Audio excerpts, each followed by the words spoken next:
Camera action. Rajya Sabha TV का ये बेहद ख़ास प्रोग्राम है गुफ्तगू, और गुफ्तगू में आज हैं हमारे साथ एक जानी मानी अभिनेत्री राजेश्वरी सचदेव।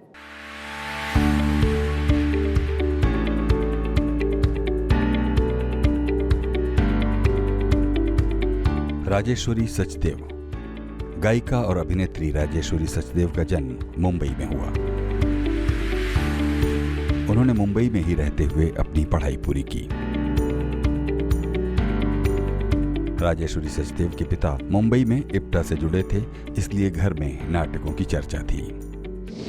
राजेश्वरी ने स्नातक करते हुए थिएटर में भी काम किया।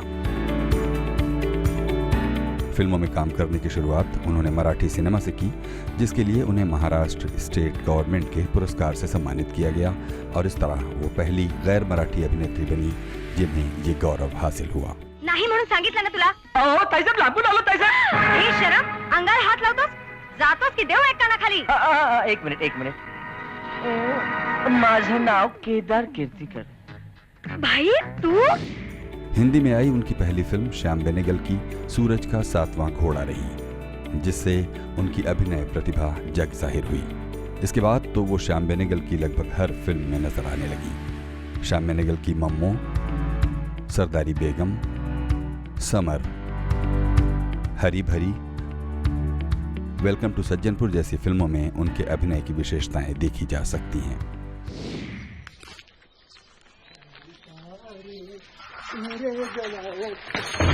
किसकी चिट्ठी है बहू? तुमसे करके शादी आबाद हो जाऊंगा, नहीं तो मजनू की तरह बर्बाद हो जाऊंगा। हो मेरी जूलियट, दिखाकर हमेशा खिड़की पर, पनघट पर मैं हूँ एक मामूली सा कंपाउंडर, लेकिन मेरा प्यार है रोमियो से भी बढ़कर। तुम हो शोभा संसार की, नहीं तुम हो सिर्फ राम कुमार की। बहू कैसा था?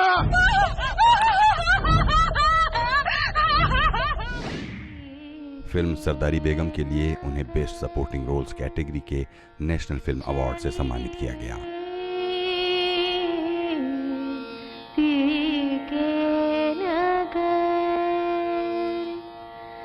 सज के दुल्हन सज के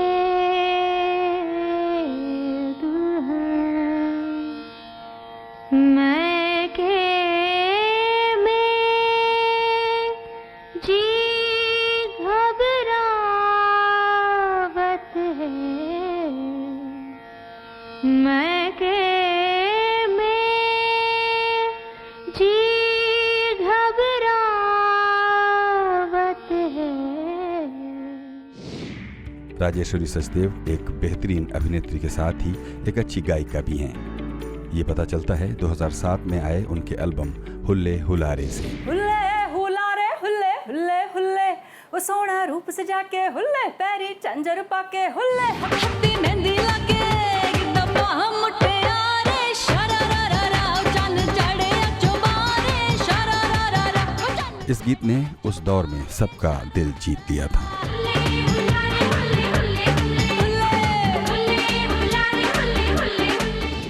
फिल्मों में मिलने वाले रोल्स को लेकर काफी संजीदा रहने वाली राजेश्वरी सचदेव ने छोटे पर्दे पर भी काम किया।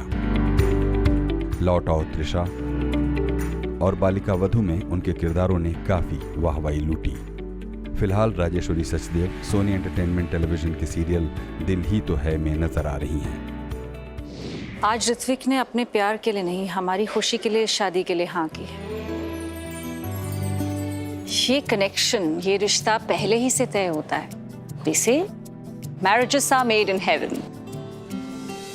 कहीं दिल किस्मत का साथ देता है और कहीं अपनी ही मर्जी करता है।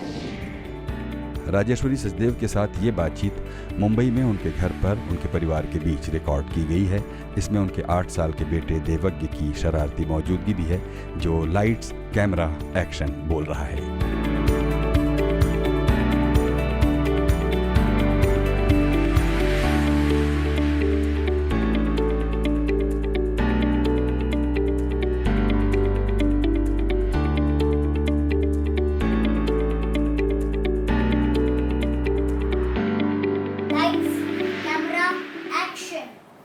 बहुत बहुत स्वागत है। राजेश्वरी, हमको बताइए कि आप पैदा कहाँ हुई और कैसे कैसे आप फिर एक्टिंग की तरफ आपका शौक़ हुआ। हम जानते हैं कि आप गाने में भी बहुत शौक़ रखती हैं। मेरी पैदाइश बम्बई की है और मेरे पिताजी एक सिख फैमिली से हैं और मेरी माँ एक तमिलियन है। और शुरुआत तो वहीं से हो जाती, बहुत ख़ास नॉर्थ एंड साउथ एलिमेंट हो गया। और जब मैं छोटी थी तो मेरे पिताजी कहते हैं कि उन्हें लगा कि मुझ में एक रिदम का सेंस है और मैं डांस का शौक़ रखती हूँ। तो उन्होंने माँ से कहा कि ऐसे में तो ट्रेनिंग मिलनी चाहिए। तो मैं कुछ 5 साल की थी तो हम सायन माटुंगा में रहते थे, तो वहाँ पर एक बहुत पुराना डांस का स्कूल है, राजराजेश्वरी, और वहाँ मुझे ले जाया गया और दशहरे वाले दिन शुरुआत की गई, विजयदशमी वाले दिन। और उस दिन से मैंने डांस सीखना शुरू किया, भरतनाट्यम, और करीब 14 साल ज़िंदगी के मैं लगातार सीखती रही। अब क्योंकि मेरे पिताजी इप्टा के साथ जुड़े हुए थे और इप्टा के साथ थिएटर करते थे, तो ऐसा भी होता था कि बहुत सी शामें हमारी वहाँ गुजरती थी, तो वहाँ सबके बच्चे होते थे तो हम तो वहाँ खेलने जाते थे। लेकिन मुझे लगता है जो हर एक एवरी पेरेंट वो यही कोशिश करते हैं कि किसी ना किसी तरह कुछ अच्छी चीज़ें कानों में पड़ जाएं। और ऐसा हुआ क्योंकि वहाँ कुछ अच्छे नाटकों का मंचन होता था, रिहर्सलें होती थी, कुछ अच्छे बड़े कलाकार होते थे, रिहर्सल्स होती थी। तो तब कैफ़ी साहब ने इप्टा बाल मंच भी शुरू किया। अच्छा। जो जो बच्चों को लेकर के नाटक करते थे। तो पहला नाटक जो हमारा था वो था ईदगाह, और उसमें मैं मेले की डांसर बनी थी। और मुझे याद है सबसे ख़ास बात मुझे लगती थी जब हम पृथ्वी थिएटर में शोज़ करते थे, तो वहाँ तो आपको लगता था कि बस आपके अलावा दुनिया में कोई है ही नहीं। और मज़ा तो मुझे सबसे ज़्यादा तब आता था जब शो के बीच में आपकी जब एक जगह से आपकी एग्ज़िट हो गई तो दूसरी एंट्री आपको दूसरे विंग से लेना, तो आपको बाहर जो कैफ़े है वहाँ से आना पड़ता था। तो आप पूरे कॉस्ट्यूम में, और सबके सब ऑटोमेटिकली मुड़ते ही हैं क्योंकि कोई कॉस्ट्यूम में निकल के, और बहुत इंपॉर्टेंट फील करके हम वहाँ से निकलते थे। I used to feel very good about it. खैर, ऐसे करते करते एक वक्त ऐसा भी आया जब बकरी जो प्ले होता था उसमें मुझे बकरी की भूमिका मिली, and that was one of my first lead roles. तो डायरेक्टर भी मेरे सबसे पहले MS सत्यू, और वो बहुत खूबसूरत एक दौर था जब हमने बहुत सारे नाटक किए। उस वक्त तो वो मज़े की बात होती थी, और तब ये नहीं सोचा था कि आगे चल के हम एक्टिंग ही करेंगे, बट शायद ऐसा भी हो सकता कि कहीं वो रहा होगा, क्योंकि वैसे तो मैं स्पोर्ट्स में भी अच्छी थी, मैं एथलेटिक्स भी करती थी, मैं स्विमिंग भी करती थी, मैं डांस भी करती थी। मुझे ये लगा था कि शायद मैं डांस में कुछ करूँगी। लेकिन जैसे जैसे मुझे लगता है वो बचपन में आप जो जो चीज़ें अपने साथ जोड़ लेते हैं वो आगे चल के आपकी मदद हो जाती है आपकी। क्योंकि जब ऐसी किसी प्ले के बाद मुझे फिल्मों की ऑफर्स आने लगी तो मुझे लगा चलो ये भी कर लेते हैं। तो जो पहली फिल्म मैंने पहले एक फ़िल्म की, फिर वो किसी वजह से नहीं हो सकी। फिर जो पहली फ़िल्म मैंने की जो रिलीज़ हुई थी वो एक मराठी की फ़िल्म थी। वो सचिन पिलगांवकर की फ़िल्म थी, आयता घरात घरोबा। सबसे पहली फ़िल्म मैंने वो की। और मराठी के साथ भी ऐसा ही हुआ था कि जब स्कूल में यहाँ पर आपको चॉइस मिलती है 8th में आकर के कि आप फ्रेंच ले सकते हैं या आप मराठी ले सकते हैं, तो मैंने कहा अपने पिताजी से मैं तो फ्रेंच लूँगी, एक इंटरनेशनल लैंग्वेज सीखना बहुत ज़रूरी है। तो उन्होंने कहा नहीं वो तो ठीक है, लेकिन पहले महाराष्ट्र में रहती, पहले मराठी ढंग से बोल लो। वो जाकर के मुझे 3 साल बाद इमीडिएटली स्कूल के बाद जब ये फ़िल्म मैंने की तो वहाँ जाकर मुझे उसका बहुत फ़ायदा हुआ। फिर श्याम बेनेगल की फ़िल्म की सूरज का सातवां घोड़ा, बस इस तरह से शुरू हो गया। फिर उसके बाद चूँकि अब आप एक्टिंग में आ ही गई थी और एक ख़ास तरह का, अब चाहे वो उसके बाद भी हरी भरी तक भी आपने जिक्र किया, वो एक सिलसिला तो चलता ही रहा, लेकिन एक एक्टर के लिए एक ख़ास कैंप के साथ एसोसिएट हो जाना भी एक रिस्की चीज़ होती है। और ये आपने अपने करियर के लिए इसे कैसा पाया, या फिर आप करियरिस्ट नहीं थी? नहीं, ऐसी बात नहीं है। किसी कैंप से जुड़ने की कोशिश कुछ उस वक्त ये मैनिपुलेशन कैलकुलेशन दिमाग में किसी तरह का नहीं था। हर एक की करियर की शुरुआत एक तरह से हो जाती है। वैसे तो शुरुआत होनी थी नरसिम्हा से, जिसकी शूटिंग शुरू होते होते मेरा पाँव फ्रैक्चर होते होते वो छूट गई फिल्म। अगर वो फिल्म पहले रिलीज़ होती तो कोई और दौर होता। लेकिन उसके बाद जो मैंने फ़िल्म की वो मराठी वाली थी। अब देखिए ऐसा भी होता है कि जब उस फिल्म के लिए मुझे स्टेट अवार्ड मिला फॉर द बेस्ट एक्ट्रेस, तो मुझे लगा अरे वाह, आई एम एन एक्टर। फिर श्याम बेनेगल की सूरज का सातवां घोड़ा भी हो गई, फिर बर्टिलुची की लिटिल बुद्धा भी हो गई। तो देखा जाए तो एक के बाद एक, मराठी में Sachin one of the best, Hindi में मिस्टर बेनेगल, फिर बर्टिलुची। तो मैंने कहा भैया पहली फिल्म की उसके लिए स्टेट अवार्ड मिला, मराठी की फिल्म है ना, श्याम बेनेगल आर्ट फिल्म है ना, अरे भाई बर्टिलुची, अरे वो हॉलीवुड है, बॉलीवुड की बात करो। तो देखो ये भी एक रिएक्शन होता है। पर अगर आप इसको इस तरह से सोचेंगे तो फिर तो नई चीज़ें आप कर नहीं पाएंगे। अब जिस वक्त मेरी शुरुआत हुई थी तो जाहिर सी बात है, जब पहली कुछ 2-3 फिल्में आप करते हैं जहां आपके करने के लिए कुछ होता है तो आपको उस बात का बहुत मज़ा आने लगता है। फिर उसके बाद आप यही चाहते हैं कि अगली फिल्म भी जो आप करें उसमें कुछ आपके करने के लिए हो। और कुछ सिलसिला इस तरह का था तब कि जो फिल्में या तो जो मेरे तक पहुंची थी उनमें ऐसा कुछ नहीं था जब मुझे लगा कि मैं इस रोल को करूंगी और मुझे करने में बहुत मज़ा आएगा या मेरे करने लायक कुछ है। और जो फिल्में मैंने इस तरह की जहां मेरे करने को कुछ था, उन फिल्मों से मुझे रिकग्निशन ज़्यादा मिली। तो चीज़ें अपने आप उस तरह से बन गई। और क्योंकि मिस्टर बेनेगल भी बहुत सारी फिल्में बना रहे थे और उन्होंने भी सोचा कि राजेश्वरी ये रोल भी कर लेंगी और ये भी कर लेंगी और ये भी कर लेंगी, तो मेरे लिए तो ये खुशकिस्मती की बात थी।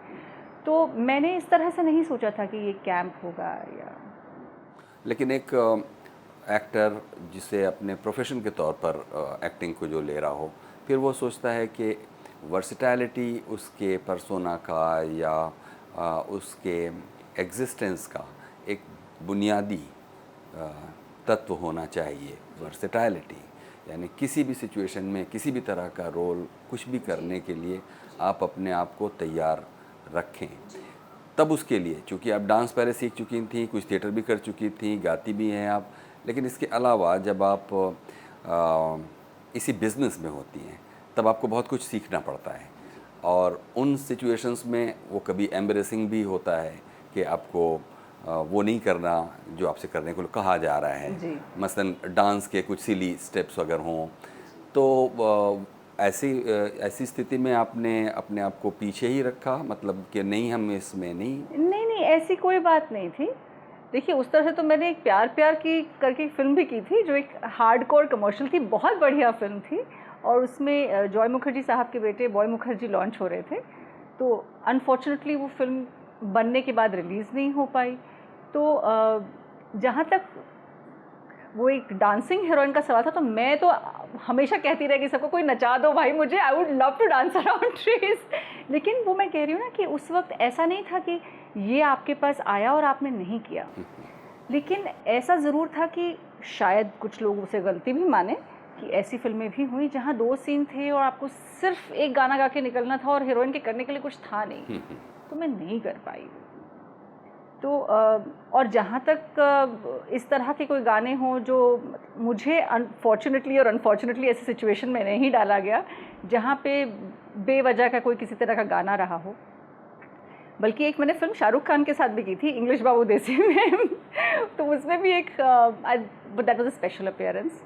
और मुझे याद है वो गाना करते मुझे लगा यार ये हम गाना कर क्यों रहे हैं, इसमें है क्या। But then I thought it was okay, क्योंकि फिल्म का मूड अलग है, फिल्म की बात अलग है, उसका सरपैर अलग है, तो व्हाई नॉट। तो वो कभी मुझे दिक्कत लगी नहीं है एज सच। आपकी अपनी जो अपना एक्टिंग का जो तरीका है उसके लिए इंस्पिरेशन का आपके लिए सोर्स क्या है या उसके लिए तैयारी का आपका तरीका क्या है? मैंने इतना कभी सोचा नहीं, मैं आपको बता रही हूँ।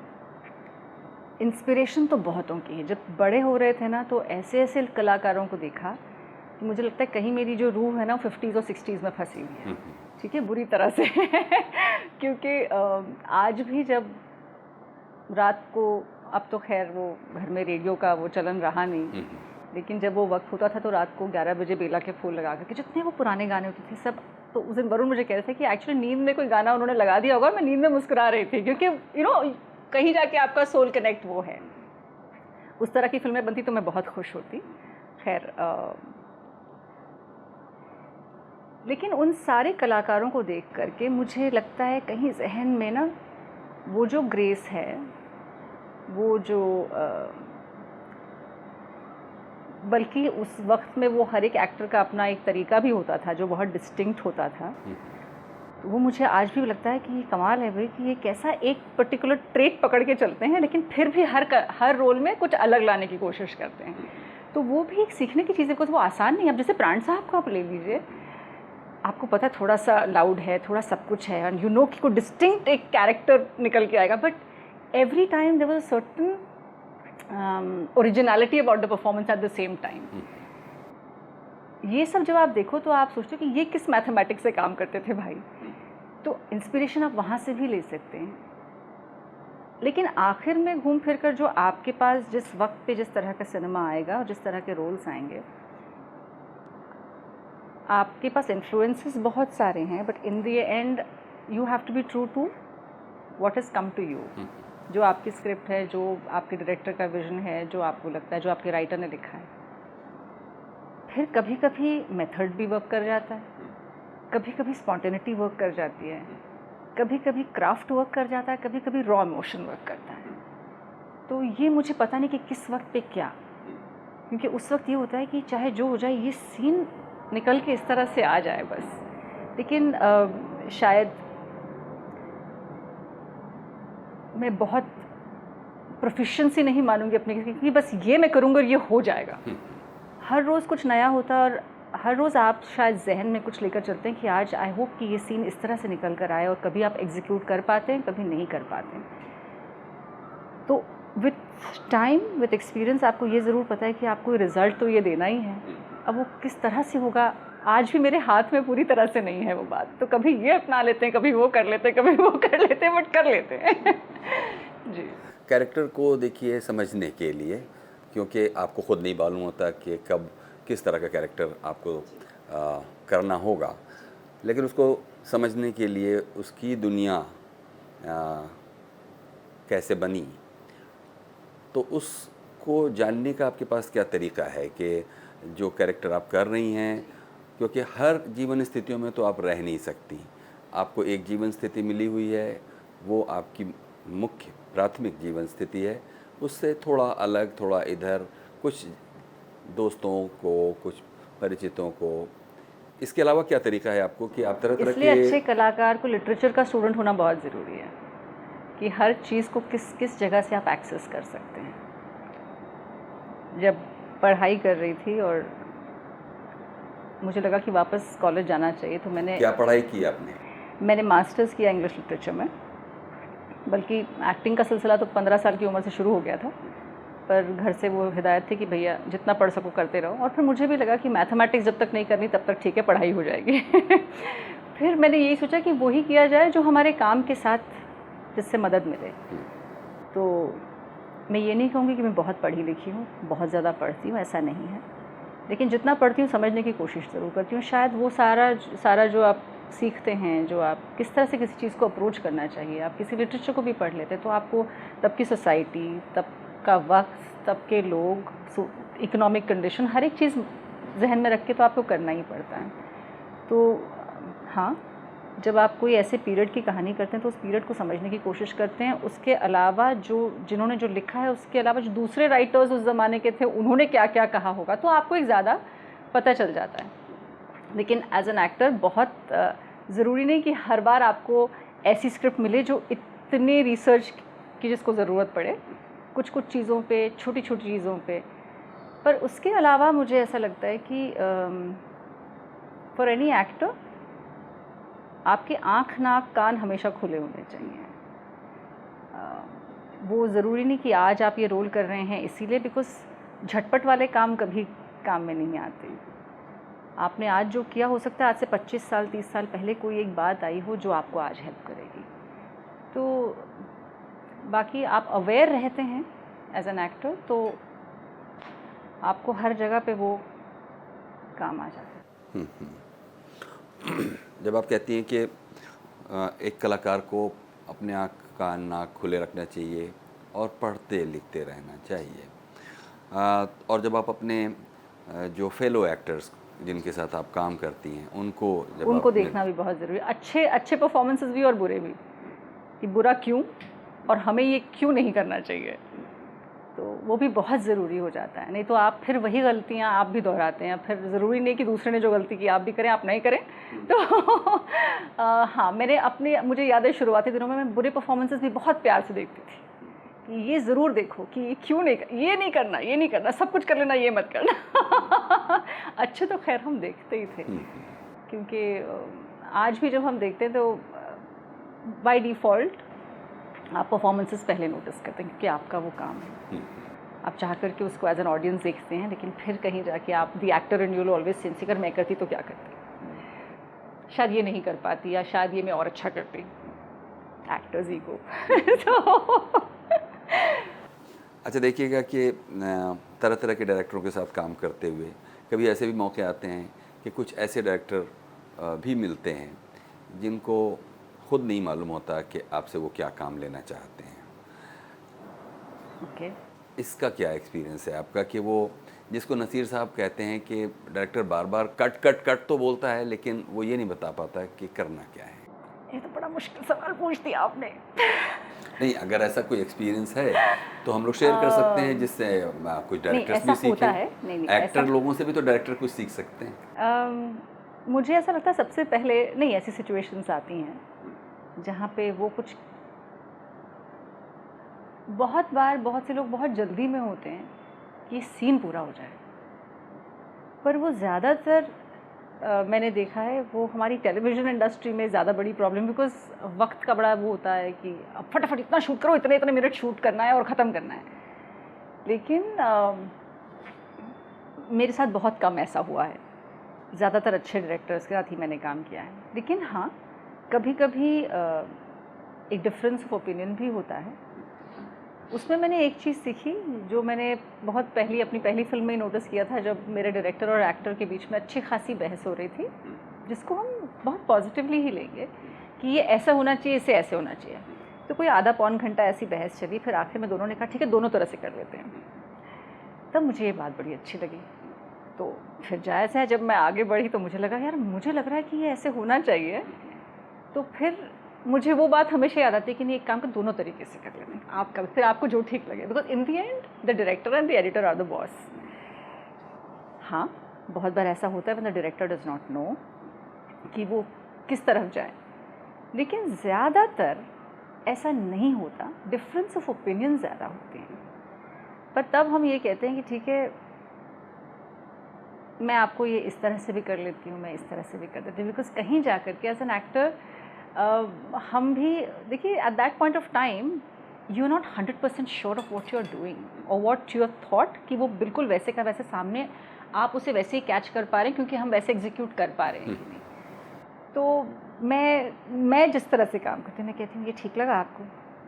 हाँ, तो अच्छा एक काम करते हैं, इसको थोड़ा ऐसे भी करके देख लेते हैं फिर ऐसे भी कर लेते हैं, और जनरली उतना वक्त मिल जाता है, उतना एक्सपेरिमेंट हम कर लेते हैं। क्रिएटिव प्रोसेस है ये। बट मुझे ये एतराज़ ज़रूर होता है डायरेक्टर से कि जब कोई एक्टर शॉट दे और वो कट बोलने की जल्दी में। और अभी रिसेंटली मैं फिर से एक बहुत अच्छे डायरेक्टर के साथ काम कर रही थी, अरुणा राजे। उनके साथ भी काम करके इसी बात का मज़ा आया कि जब मैं कर रही थी वो कट ही ना बोलें, अब मैं करती जाऊँ, मैं कहा अच्छा मैं और नहीं कर सकती इसके बाद, बट दैट हेल्प्स। बट हाँ, आई हैव फेस सिचुएशंस जहाँ मुझे लगता है कि नहीं, मैं इसके बाद ये करने वाली थी, बट वो पॉज आ गया मैम, तो हमने कट बोल दिया। मैं अब कट मत बोलिएगा, थोड़ी देर और चलने दीजिए, क्योंकि कुछ अच्छा निकल आ सकता है, नहीं आए तो आप काट दीजिएगा। बस मुझे उस बात का एतराज़ ज़रूर होता है, बट अदरवाइज मोर और लेस आई बीन लकी। हमसे ब्रजेंद्र काला ने कहा कि अब को एक्टर्स के लिए अच्छा समय है, कम से कम जो स्टार्स होते हैं उनमें से कुछ क्यू के लिए होते हैं सेट पर, नहीं तो वो अपने एडी को किसी मतलब प्रॉक्सी को लगाकर, और वो बहुत डिस्गस्टिंग एक्सपीरियंस होता है, बहुत बुरा होता है। और ये मुझे पहली बार पता चला कि को एक्टरों का ये भी एक दर्द है कि सेट पर कोई सीन है जिसमें कोई बड़ा सितारा है, वो तो अपनी लाइन बोलकर चला गया, और जब उसकी लाइन की बारी आई या जब शॉट चेंज हुआ तो उसके लिए कोई दूसरा आदमी उसको क्यू दे रहा है। और तब वो रिएक्शन नहीं हो पाता है जो एक अर्जेंसी उसमें होती है। तो आपको भी लगता है कि ये एक पहले तो ये गिवन है कि आप कोई भी सीन करते हैं, आपका को एक्टर सामने मौजूद होना चाहिए, क्योंकि वो जो रिदम है वो आप ही दो सेट कर सकते हैं। वो फील नो डाउट क्यूज़ के वक्त वो को एक्टर आपका कितने भी बढ़िया क्यू दे दे, आप थोड़ा तो 19-20 होगा ही, because it's not a live take happening, और वो कितनी अपनी इमोशन हर टेक में आपके रिहर्सल्स में या कहीं देगा, लेकिन your co-actor and you set the rhythm and the pace of the scene, तो वो तो बहुत ज़रूरी है। लेकिन मुझे जब ऐसे लगा है कि मुझे ये क्यू तो मेरे एक्टर से ही चाहिए, मैं बिल्कुल बेधड़क होकर के पहले भी कहती थी और अब भी कहती हूँ। और जब मेरा को एक्टर कोई खड़ा होता है और इम्पॉर्टेंट सीन, देखिए कहीं कहीं ये प्रॉब्लम होती भी है, अब डेटों की प्रॉब्लम होती है, स्पेशली टेलीविज़न में जब ये प्रॉब्लम होती है। कई बार ऐसा हुआ है कि मेरे शॉट्स हो गए हैं और राजेश्वरी जी तो इतने बजे चली जाएंगी, तो राजेश्वरी तो चली गई, तो जो बेचारी को एक्टर जिसने मुझे क्यूज़ दिया उनको क्यूज़ देने के लिए तो एडी है, तो गिल्ट मार देता है। तब ऑनेस्टली या तो मैं कहती हूँ ये बहुत इंपॉर्टेंट सीन है, ये पहले कर लो ताकि मैं इस लड़की को क्यों दूँ।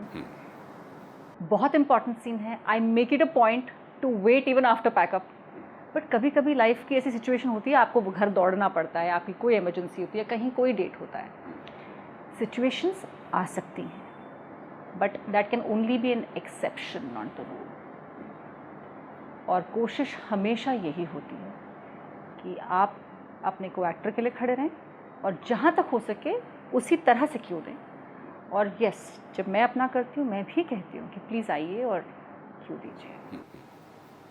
अभी तक आपने जितने लोगों के साथ काम किया उसमें से कौन ऐसे डायरेक्टर्स हैं या प्रोडक्शन हाउस जो बहुत ऑर्गेनाइज्ड और यहाँ तक कि उनकी स्क्रिप्ट भी बहुत आपको सब कुछ अच्छी लगी, मतलब जिसमें बहुत जो स्टिपुलेटेड टाइम है उसके भीतर आपने काम किया, खुश हुई, स्क्रिप्ट भी अच्छी लगी और पूरा एक माहौल अच्छा था?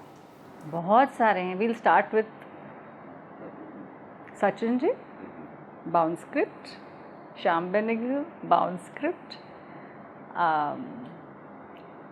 Basu Chatterjee, bound script, oh well,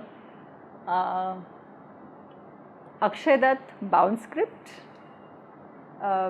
Sunil Sukthankar, Sumitra Bhave, bound script, ज़्यादातर bound scripts, Aruna Raje, bound script. ज़्यादातर मैंने बहुत ऑर्गेनाइज लोगों के साथ काम किया। जब टेलीविज़न भी किया तो अब पूर्णेंदु शेखर लिखेंगे बालिका वधू, अब बाउंड स्क्रिप्ट तो नहीं होगी लेकिन कॉन्सेप्ट बड़ा क्लियर होगा। तो I just think I am one of the lucky few. हमेशा होता नहीं, I know it, I am one of the lucky few. और फिर जब ऐसे होता है कि अगर सेट पे सीन आ जाए तो घबराहट हो जाती है अच्छी खासी, लेकिन हो जाता। तो ठीक है, अब हम लोग करीब करीब उधर की तरफ बढ़ रहे हैं जहाँ से हम धीरे धीरे बातचीत वाइंड अप करेंगे। अपने कुछ गाने के एक्सपीरियंस के बारे में बताइए, गाने की दुनिया आपकी क्या है? देखिए, पंजाबी फैमिली से हूँ तो गाना तो होता ही है, हमारे तो हर मौके के लिए गाना है, तो माहौल का असर फिर से। और जब एक वक्त आया, एक दौर चला जब बहुत पॉप एल्बम्स निकल रही थी और सबके सब गा रहे थे, तो फिर मुझसे भी कहा गया कि गाओ, तो मैंने कहा नहीं भैया, मैं तो एक एक्टर हूँ, बस गा लेती हूँ, but I am not a singer, so I will not sing. लेकिन फिर दोबारा से ऑफ़र आई तो मुझे लगा यार दो बार एक ऑफ़र आती तो कोई बेवकूफ़ ही होगा जो मना करेगा, why should I be scared. क्योंकि डर ये होता है ना कि आपने इसमें कभी मेहनत नहीं की, आपने सीखा नहीं, और आप सडनली एक दिन उठकर कहें कि मैं गाऊंगी। पर अब ऐसा लगता है कि ज़रूरी नहीं कि हर बार चीज़ जिस तरह से होनी चाहिए वैसे ही हो। कभी कभी कोई नई चीज़ें आपको ज़िंदगी सडनली आपके सामने रख देती है, आपको उसका भी चैलेंज ले लेना चाहिए, क्योंकि आप अकेले सिर्फ इंटेलिजेंट नहीं है, और भी लोग हैं और आप मदद ले सकते हैं और आप कर सकते हैं। शायद आप यहाँ के लेवल का ना हो, लेकिन आप अपने लेवल से तो थोड़ा उठेंगे ही, सो व्हाई नॉट। तब पहला एल्बम मैंने किया मैग्नस साउंड के साथ, हुल्ले हुलारे, जो कि एक पंजाब का फोक था, और नक्श लालपुरी साहब ने उसके लिरिक्स आगे के लिखे, और अमर हल्दीपुर जी ने म्यूज़िक दिया था उसका, और वो गाना हमने गा दिया, मतलब बेधड़क होकर के, और वो गाना चल गया, लोगों को पसंद आया। फिर दूसरी एल्बम की बारी आई, फिर दूसरी एल्बम मैंने की मुखड़ा पिया का, कुलदीप सिंह जी ने संगीत दिया, नक्श लैलपुरी साहब ने फिर उसमें कुछ गाने लिखे। और जब इस एल्बम की बारी आई तो फिर सबने, देखिए वो आई थिंक कहीं जाके वो जिस तरह से आप सोचते हैं ना, वो हर कहीं फिर वो लागू हो जाता है। Okay, one more dance track. मैंने कहा आप कर लिया ना एक डांस ट्रैक, कुछ अलग करना चाहिए। मतलब एम्बिशंस बढ़ गई लाइफ की। तो फिर मुखड़ा पिया का जो बहुत ही मेलोडियस नंबर था वो किया, वो भी चल पड़ा।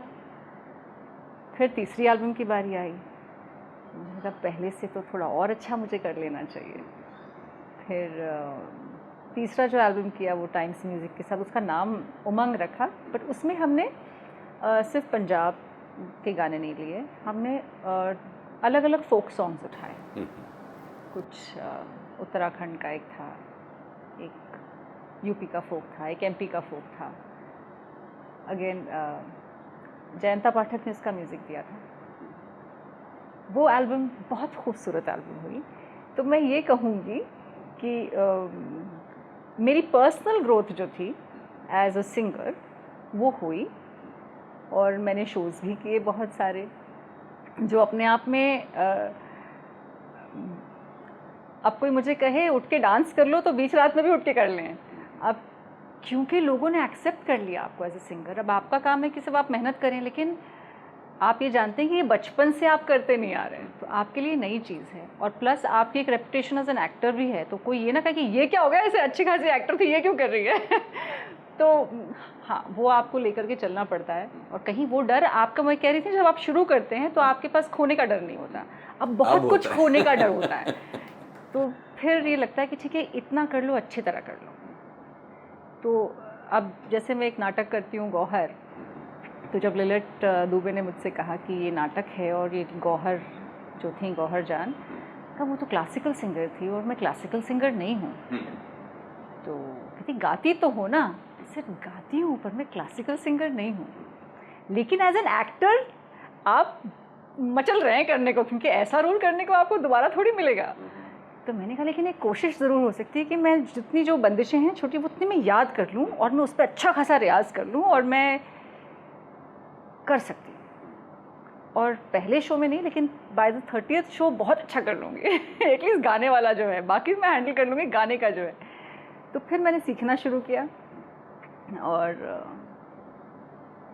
अब उसमें जो थोड़ी क्लासिकल की बंदिशें छोटी आती हैं, उतना उतना मैं अच्छा गा लेती हूँ और उम्मीद है कि आगे के शोज़ में फिर थोड़ा और अच्छा गा दूँगी। तो देखिए, basically as a performer, be an actor, be an dancer, जैसी डांस की भी बात है, I am a classical dancer, तो कहीं जाके आपकी एक बॉडी लैंग्वेज उस फॉर्म के साथ है।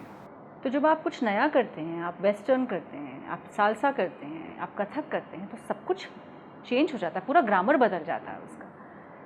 वो बहुत बड़ा एक चैलेंज हो जाता है, बिकॉज जब नच बलिए हम कर रहे थे तब मैंने कहा वरुण बड़ोला डांस तो करना पड़ेगा, क्योंकि मैं वेट करी कि कोई मुझे नचाए और ये मौका है, चलो टेलीविज़न के लिए सही ये करेंगे।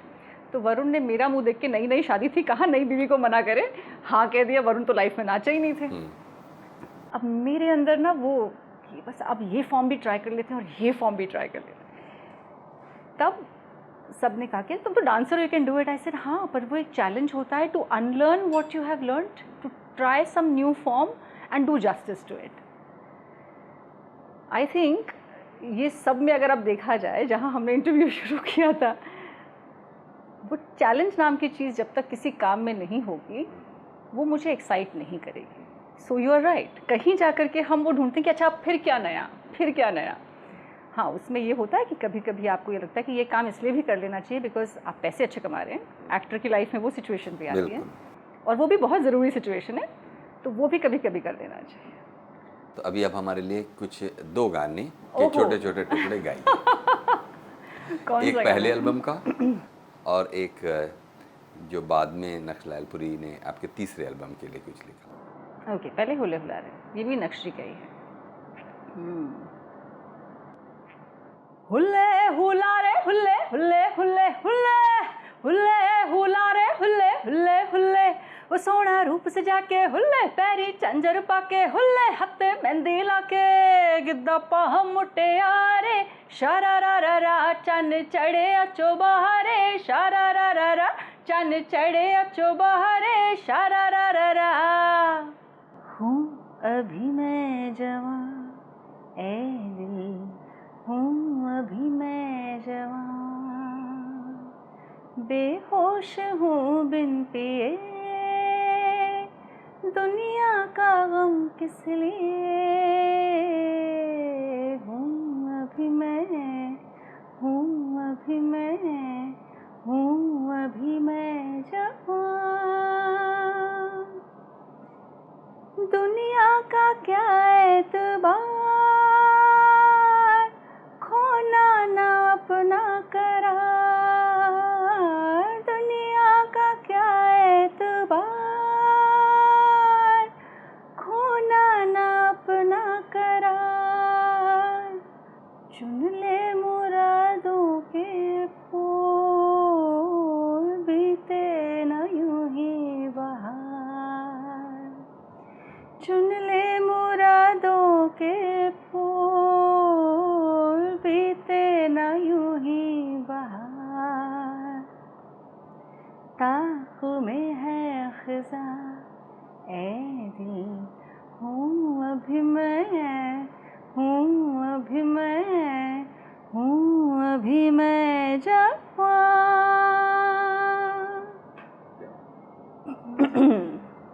अब आपने ललित दुबे का नाम लिया और ये जो प्ले है गौहर जान, इसके लिए जो गाने आप गा रही हैं या जो तैयारी कर रही हैं, इसके लिए तो ज़रूरी होगा कि आप किसी से फॉर्मली सीखें। बिल्कुल। तो पहले तो जब प्ले की शुरुआत हुई तो शंभू जी जो प्ले का म्यूज़िक कर रहे थे उन्होंने बहुत तैयार किया।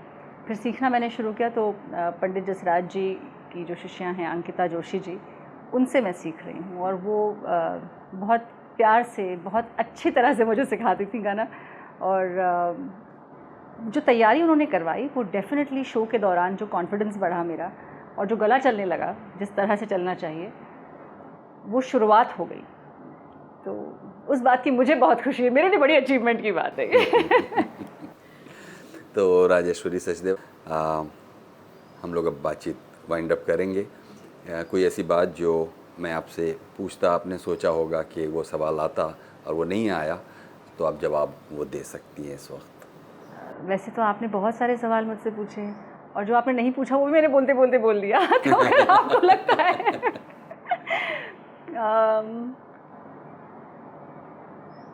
नहीं, बस आई थिंक आपने सारे सवाल पूछे मुझसे।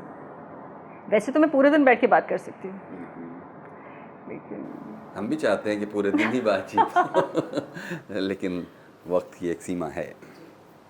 नहीं, किसी और वक्त कोई और नई बातें ज़रूर। बहुत बहुत शुक्रिया राजेश्वरी। शुक्रिया, बहुत बहुत शुक्रिया, आपसे बात करके बहुत अच्छा लगा। बहुत बहुत शुक्रिया।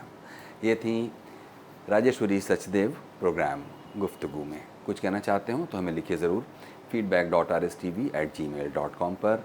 और इस हफ्ते जो हमारे पास प्रतिक्रियाएँ आई हैं उनमें से एक प्रतिक्रिया फ़िलहाल आपके लिए।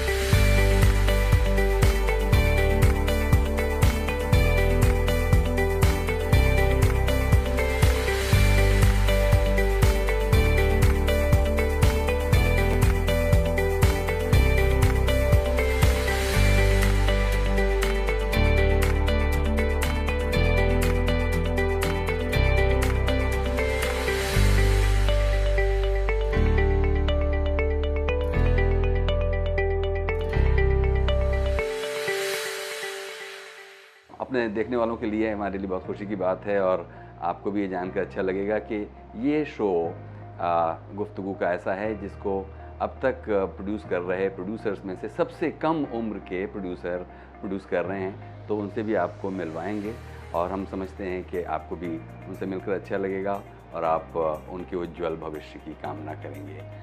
आइए, अपना नाम बताइए। देवज्ञ बडोला। देवज्ञ, आपको छोटे नाम से कैसे बुलाते हैं? दिगा। दिगा। तो ये काम आप कब से कर रही हैं, जो प्रोडक्शन का काम है? सालों से। सालों से कर रहे हैं। बस इसमें बहुत अच्छा मतलब मज़ा आता है आपको? बहुत। तो आप मुझसे कुछ कहना चाहते हैं? मतलब मम्मी की शूटिंग जब भी होती है एवरी डे, मैं कहता हूँ मुझे शूटिंग देखनी, कभी कभी बच्चों के काम का नहीं होता, पर अभी मुझे बुलाया है तो इसलिए मैंने प्रोड्यूस किया। बहुत बढ़िया, बहुत बहुत शुक्रिया देवज्ञ। हम आपकी उज्जवल भविष्य की कामना करते हैं और उम्मीद करते हैं आगे भी आपके साथ कुछ ना कुछ शो ज़रूर प्रोड्यूस करेंगे। Thank you. वेलकम।